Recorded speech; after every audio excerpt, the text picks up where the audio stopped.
A masked doctor leans down into a black plastic body bag and gently manipulates the legs of the man inside.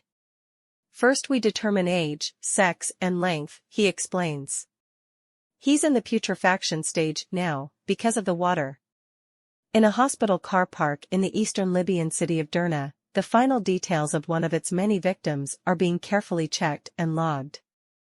This is now one of the most vital jobs here, and one of the most distressing.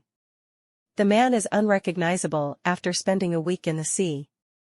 His body washed ashore that morning. Expert hands gently probe, looking for identifying marks and taking a DNA swab. That's important, in case there's a family still alive to claim him. More than 10,000 people remain officially missing, according to figures from the UN's Office for the Coordination of Humanitarian Affairs. The Red Crescent has been issuing its own numbers. The UN says the death toll so far stands at some 11,300. The final total remains unclear, although the one thing that is certain is the sheer scale of this catastrophe. Mohammed Mifta knows in his heart his family are among the victims. When he went to find his sister and her husband at their home after the floods, it had been washed away. He's heard nothing from them since. He shows me a video he took as the torrent rose, brown water pouring in through his front door. A car is carried on the current and wedges into the open space, blocking it completely. I saw cars coming down and I came out running, he recalls.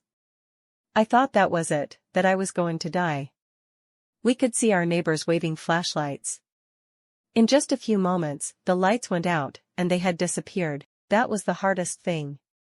As international aid begins to arrive in earnest, the health minister of Libya's eastern government has announced that 4 Greek rescue workers were killed in an accident on the road to Derna. 15 more were injured.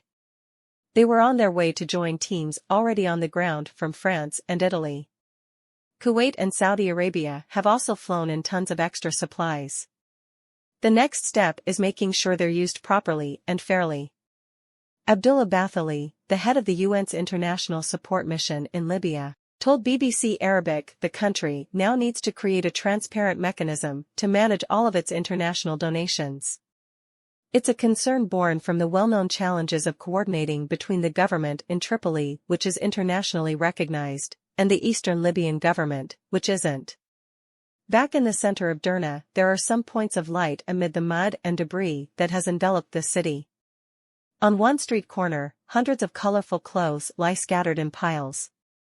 Across the road, a huge queue forms as fuel is handed out to survivors. As the donations keep coming, one man arrives and places a box of warm scarves at the feet of an elderly woman. He kisses her head tenderly as she smiles and begins to choose one. These are Libyans helping Libyans in one of their worst moments of crisis.